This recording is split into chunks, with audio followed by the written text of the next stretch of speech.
আসসালামু আলাইকুম এভরিওয়ান, থিঙ্কেসের পক্ষ থেকে আপনাদেরকে আবারও স্বাগতম।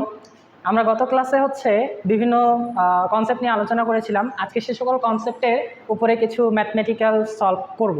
তাহলে চলো দেরি না করে আমরা আজকে ক্লাসটি শুরু করে দেই।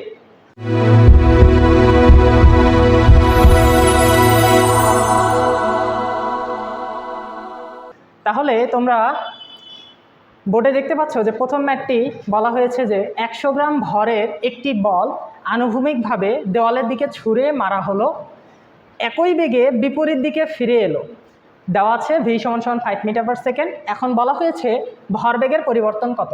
তাহলে আমাকে বের করতে কি বলেছে, যে ভরবেগের পরিবর্তন। আচ্ছা, তাহলে আমরা গত ক্লাসে শিখে এসেছিলাম ভরবেগের পরিবর্তনের 3টা কন্ডিশন দেখেছিলাম। তাহলে সেই কন্ডিশনের মধ্যে এটা কয় নম্বর কন্ডিশনে পড়তেছে? আমরা 2 নম্বর কন্ডিশনে পড়েছিলাম যে বিপরীত দিকে যদি ভরবেগের পরিবর্তন হয়ে থাকে, অর্থাৎ একদিকে আমি বস্তু ছুঁড়ে মারলাম, বিপরীত দিকে সে ফিরে গেল, তাহলে সেই ক্ষেত্রে আমাদের ভরবেগের পরিবর্তনের সূত্রটা কি ছিল? mv + u। তাহলে সুন্দর মতো আমাদের মানগুলো ইনপুট করে দিলে অ্যান্সারটা চলে আসবে। এখানে বস্তুর ভর দেওয়া রয়েছে 100 গ্রাম, সেটাকে আমরা কেজিতে কনভার্ট করলে চলে আসবে 0.1 কেজি। তার সাথে আমাদের বেগ দেওয়া রয়েছে 5 মিটার পার সেকেন্ড এবং বলা হয়েছিল যে একই বেগে ফিরে এসছে, তার মানে ভি এবং ইউটা কি হবে? সেম হবে। তাহলে আমরা যদি সেটা ইনপুট করে দিই তাহলে আলটিমেটলি আমাদের রেজাল্টটা চলে আসে 1 কেজি মিটার পার সেকেন্ড। আশা করি বুঝতে পেরেছি। সেকেন্ড যে কোশ্চেনটা, সেম কোশ্চেন, শুধু এই কোশ্চেনের সাথে আমাদেরকে জাস্ট খালি বলে দিচ্ছে যে আনুভূমিকের পরিবর্তে 120 ডিগ্রি কোণে নিক্ষেপ এবং যদি ফিরে আসে তাহলে বলের ঘাত কত, এটি বের করতে হবে। তাহলে কোশ্চেনটা কি? আসলে আগের কোশ্চেনটাই জাস্ট খালি বলা হলো যে 120 ডিগ্রি কোণ করে সেটা ছুঁড়ে মারা হয়েছে, অর্থাৎ এইভাবে ছুঁড়ে মেরেছি এবং সে এইভাবে করে ফিরত চলে গিয়েছে এবং মধ্যবর্তী কোণ বলা হয়েছে 120 ডিগ্রি।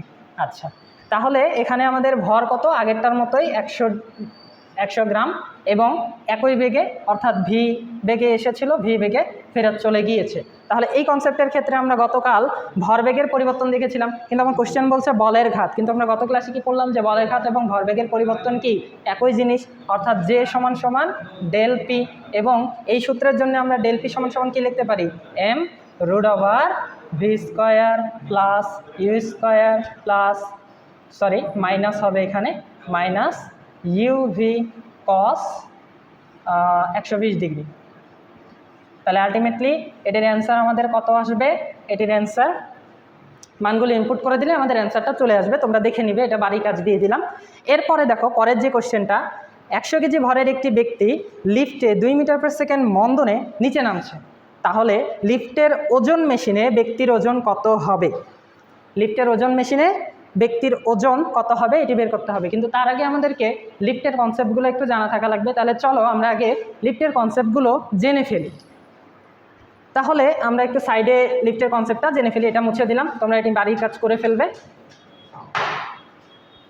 লিফট আমরা গতকাল নিউটনের দ্বিতীয় সূত্র পড়েছিলাম, F = ma। সেটারই আমরা প্রয়োগ দেখব লিফটের মধ্যে। গতকাল পড়েছিলাম F = ma।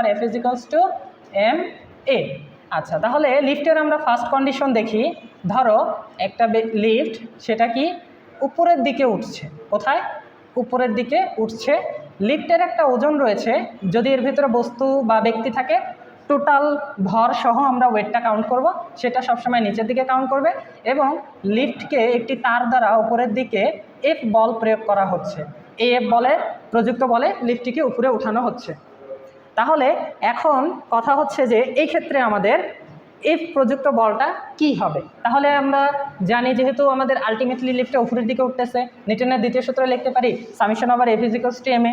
তাহলে যেহেতু বস্তুটা উপরের দিকে উঠতেছে, তার মানে অবশ্যই কি হবে? এই প্রযুক্ত বল এফ এর মানটা ডাব্লুর চাইতে বেশি হবে। তাহলে আমাদের এখান থেকে লিখতে পারি F - W = ma, কারণ এই লিফটটা এ ত্বরণে উপরের দিকে উঠবে। তাহলে এখান থেকে আমাদের চলে আসে যে F = ডাব্লুটা ওই পাশে নিয়ে গেলাম, তাহলে প্লাস হয়ে গেল। আলটিমেটলি আমরা পাইলাম F = G + m × G + a। তাহলে লিফট যদি উপরের দিকে ওঠে তাহলে প্রযুক্ত বলের সূত্রটা কি হবে? প্রযুক্ত বল m × G + a। এখন যদি লিফটটা নিচের দিকে নামে তাহলে সেক্ষেত্রে কি হবে? ধরো এখন কোশ্চেনটা হলো লিফটটা এখন নিচের দিকে নামতেছে। লিফটটা নিচের দিকে নামতেছে। এখন তোমরা একটা ছোট্ট ভুল করে থাকো, সেটা হচ্ছে লিফট যদি নিচে নামে তখন তোমরা প্রযুক্ত বলটাকে অনেক সময় নিচের দিকে কাউন্ট করতে পারো, কিন্তু প্রযুক্ত বল কখনোই নিচের দিকে হবে না। কারণ হচ্ছে লিফটকে দুটা তার দ্বারা ঝুলিয়ে রাখা হয়। এখন একটা তারের মাধ্যমে তাকে উপরে তোলা হয় আর একটা তারের মাধ্যমে তাকে নিচে নামানো হয়। কিন্তু কথা হচ্ছে একটা লিফট যখন উপরে উঠে গেছে তাকে ধরে রেখেছে কে? তারটা ধরে রেখেছে। আর তারের টান বলটা কোথায় হবে? উপরের দিকে হবে, কারণ উপরের দিকে যদি টান বল না থাকে তাহলে লিফটটা তো ছিঁড়ে পড়ে যাবে, তাই না?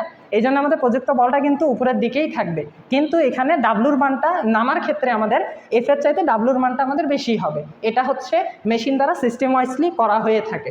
তাহলে সেক্ষেত্রে আমাদের এখন নিচে নামার ক্ষেত্রে আলটিমেট সূত্রটা কি হবে? ডাব্লু মাইনাস এফ সমান সমান এম এ। তাহলে সেখান থেকে আমরা এফ সমান সমান কি পেয়ে যাব? এফ সমান সমান পেয়ে যাব এম ইন্টু জি মাইনাস এ। তাহলে আমরা বুঝতে পারলাম যে লিফট উপরে ওঠার ক্ষেত্রে কি কন্ডিশন হবে এবং লিফট নিচে নামার ক্ষেত্রে কি কন্ডিশন হবে। তাহলে আর একটা কন্ডিশন আমরা 3 নাম্বার একটা কন্ডিশন দেখি, সেটি হলো 3 নাম্বার একটা কন্ডিশন আমরা দেখি, সেটি হলো ধরো কোনো কারণে লিফটের তার ছিঁড়ে পড়ে যাচ্ছে। অর্থাৎ লিফটের যদি তার ছিঁড়ে যায় তাহলে কি আর কোনো প্রযুক্ত বল থাকবে? প্রযুক্ত বল কিন্তু তখন আর থাকবে না। তখন আমাদের প্রযুক্ত বলটা কি হবে? ছিঁড়ে যাওয়ার ক্ষেত্রে যদি ছিঁড়ে যায় তাহলে আমাদের প্রযুক্ত বল এফ সমান সমান হবে কি? 0। তাহলে তখন কি হবে? জাস্ট খালি ওজনের জন্য লিফটটা নিচের দিকে পড়বে। আচ্ছা, তাহলে এখন আমরা আমাদের কোশ্চেনে চলে আসি। কি বলেছে? 100 কেজি ভরের একটি ব্যক্তি লিফটে 2 মিটার পার সেকেন্ড মন্দনে নিচে নামছে। লিফটটা কোথায় নামছে? নিচের দিকে নামতেছে। তাহলে লিফট যদি নিচের দিকে নামে তাহলে আমাদের প্রযুক্ত বল এফ সমান সমান কি হবে? এম ইন্টু জি প্লাস এ। সরি, নিচের দিকে নামতেছে জি মাইনাস এ। তাহলে এখান থেকে আমরা প্রযুক্ত বলের মানটা পাবো। কিন্তু আমার কোশ্চেন কি বলছে? লিফটের ওজন মেশিনে ব্যক্তির ওজন কত দেখাবে। এখন বিষয় হচ্ছে যে লিফটের ওজন মেশিনে আসলে ব্যক্তির ওজনটা কি হিসেবে কাউন্ট করা হয়? লিফটের ওজন মেশিনে ব্যক্তির ওজনকে হচ্ছে কেজি ওয়াট এককে কাউন্ট করা হয়। কেজি ওয়াট এককে কাউন্ট করা হয়। তাহলে আমাদেরকে এখন যদি কেজি ওয়াট এককে কাউন্ট করতে যাই তাহলে কি করতে হবে? তাহলে যে প্রযুক্ত বলটা পেয়েছি সেই প্রযুক্ত বলটাকে এখন আমাদেরকে জি দ্বারা ভাগ করতে হবে। তাহলে আলটিমেটলি আমাদের রেজাল্ট কি আসবে? M G minus A divided by G. এটা রেজাল্ট আমরা যদি করি তাহলে আমাদের অ্যান্সারটা চলে আসবে। যেটি অ্যান্সার হবে সেটি তোমরা অ্যান্সারটা বসিয়ে নিবে। তাহলে আশা করি কনসেপ্টটা তোমরা বুঝতে পেরেছ। আমরা এখন আরও কিছু ম্যাথ দেখব। ঠিক আছে, তাহলে গত ম্যাথগুলো আমরা বুঝতে পেরেছি। এখন হচ্ছে আমাদের 4 নাম্বার ম্যাথ। কি বলেছে? 5 কেজি ভরের একটি হাতুড়ি 10 মিটার উপর থেকে একটি পেরেকের উপর পুরে 5 সেন্টিমিটার ভেতরে ঢুকে গেল, বাধাদানকারী বলের মান কত? আচ্ছা, কোশ্চেনটা তাহলে কি বললো? ধরো এখানে একটা পেরেক রাখা রয়েছে, একটা হাতুড়ি যেটা 10 মিটার উপর থেকে নিচে পড়ছে। এটা কত? 10 মিটার। তাহলে 10 মিটার উপর থেকে পেরেকের উপর পড়ছে। হাতুড়ির ভর দেওয়া রয়েছে 5 কেজি এবং বলা হলো যে হাতুড়িটা যখন পেরেকের উপর পড়লো তখন এই দিকে ভেতরে 5 সেন্টিমিটার পর্যন্ত ঢুকে গিয়েছে। তাহলে আমাদের বাধাদানকারী বলের মান কত হবে? এখন বাধাদানকারী বলটা কোথায় দিবে? এই যে পেরেকটা যখন ভেতরে ঢুকতেছে তখন সারফেসটা হচ্ছে পেরেকের উপরের দিকে একটা বাধাদানকারী বল দিবে। সেই বাধাদানকারী বলের মানটা আমাদেরকে বের করতে হবে। এটা আমরা কিভাবে করতে পারি? এখানে আমাদের একটা জিনিস খেয়াল রাখতে হবে যে এই যে বস্তুটা আমাদের যে পড়তেছিল সেটা কি 10 মিটারে এসেই থেমে গিয়েছে নাকি আরও 5 সেন্টিমিটার ভেতরে ঢুকে তারপরে পুরো সিস্টেমটা থেমেছে? তার মানে পুরো সিস্টেমের জন্য আমাদের মোট উচ্চতাটা এখানে কত? মোট উচ্চতা আমাদের এইচ প্রাইম সমান সমান হবে 10 মিটার প্লাস 5 সেন্টিমিটার অর্থাৎ 0.05। That means 10.05 metre. এটা হচ্ছে আমাদের মোট উচ্চতা। তাহলে এক্ষেত্রে আমাদের কি হবে? এক্ষেত্রে আমাদের এই যে হাতুড়িটা যে পেরেকের উপর পড়লো তাহলে এই ক্ষেত্রে আমাদের যে টোটাল যে শক্তিটা সেই শক্তিটাকে আমরা কি বলতে পারি? M G H. এইচটা হবে কি? টোটাল উচ্চতা যে পর্যন্ত আমার এসে থেমেছে। তাহলে সেক্ষেত্রে আমাদের মোট শক্তির পরিমাণ হবে এম জি এইচ প্রাইম। এটি সমান সমান হচ্ছে এই যে আমাদের পেরেকের উপরে যে সারফেসটা বাধাদানকারী বল দিয়েছে সেই বাধাদানকারী বল দ্বারা কৃত কাজের সমান। আমরা জানি শক্তি কার সমান হবে? কৃত কাজের সমান। তাহলে বাধাদানকারী বল দ্বারা কৃত কাজ কতটুকু হবে? এফ এক্স পরিমাণ। তাহলে এটি হচ্ছে আমাদের সূত্র এই কন্ডিশনের জন্য। সেখান থেকে আমাদের বাধাদানকারী বলের মানটা তাহলে কি দাঁড়াবে? এফ সমান সমান M G H prime divided by X. এক্সটা এখানে কত? এক্সটা হচ্ছে আমাদের এই যে 5 সেন্টিমিটার। তাহলে সবগুলো মান যদি আমরা ইনপুট করে দিই তাহলে কত আসবে? 5 কেজি, 9.8 এখানে হচ্ছে 10.05 ডিভাইডেড বাই হচ্ছে আমাদের 0.05। আলটিমেটলি এটা করে যা অ্যান্সার আসবে সেটি হচ্ছে আমাদের অ্যান্সার। আশা করি বিষয়টি বুঝতে পেরেছি। এরপরে আরেকটা ম্যাথ আমরা দেখি, সেটি হলো 1000 কেজি ভরের একটি উড়োজাহাজ স্থির বেগে ওপরে উঠছে, তাহলে বাতাসের বাধা দেওয়া রয়েছে 1180 নিউটন, তাহলে প্রযুক্ত বলের মান কত এটা আমাদেরকে বের করতে হবে। তাহলে এখানে কি বলতেছে, ধরো এটা একটা উড়োজাহাজ, এই উড়োজাহাজটা উপরের দিকে উঠছে, একা একাই কি উপরের দিকে উঠবে না, অবশ্যই এখানে একটা প্রযুক্ত বল রয়েছে, সেই প্রযুক্ত বলের মান আমরা ধরে নিলাম হচ্ছে এফ। এফ বলে সে উপরের দিকে উঠতেছে। এখন কথা হচ্ছে যে এই উড়োজাহাজের একটা ওজন রয়েছে, সেটা কাজ করতেছে নিচের দিকে ডাব্লিউ। আবার বলা হচ্ছে যে একটা বাধাদানকারী বল রয়েছে 180 নিউটন, আর আমরা জানি বাধাদানকারী বল কোথায় কাজ করে, গতির বিপরীত দিকে কাজ করে। যেহেতু বস্তুটা উপরের দিকে উঠতেছে, তাহলে বাধাদানকারী বল হবে এটাও নিচের দিকে, তাহলে আলটিমেটলি বাধাদানকারী বলকে আমরা যদি এফকে দিয়ে প্রকাশ করি তাহলে আমাদের হবে এটা। আলটিমেটলি এই সূত্রের জন্য আমাদের summation over F is equals to আমরা কি লিখবো, 0 লিখবো নাকি এম লিখবো, 0 লিখবো নাকি এম এ লিখবো? আচ্ছা, যেহেতু উপরে উঠতেছে তাহলে আমরা ধরে নিলাম যে এম এ। এখন কথা হচ্ছে এখানে একটা কন্ডিশন বলছে যে স্থির বেগে অর্থাৎ সমবেগে উপরের দিকে উঠতেছে, তাহলে আমরা জানি যে সমবেগের ক্ষেত্রে আমাদের ত্বরণ কি হবে, সমবেগের ক্ষেত্রে ত্বরণটা হবে 0, তার মানে আমাদের আলটিমেটলি এই পাশের রেজাল্টটা আসবে কি 0। তাহলে সামেশন ওভার এফটা কত, সামেশন ওভার এফ সমান সমান, যেহেতু এফ রয়েছে উপরের দিকে আর এই দুজন রয়েছে নিচের দিকে, তাহলে আমাদের কি হবে F equals to W plus F K. তাহলে এইটাই হবে আমাদের প্রযুক্ত বলের মান। তাহলে এফ সমান সমান ডাব্লু প্লাস এফ কে, ডাব্লু সমান সমান আমাদের কি এম জি।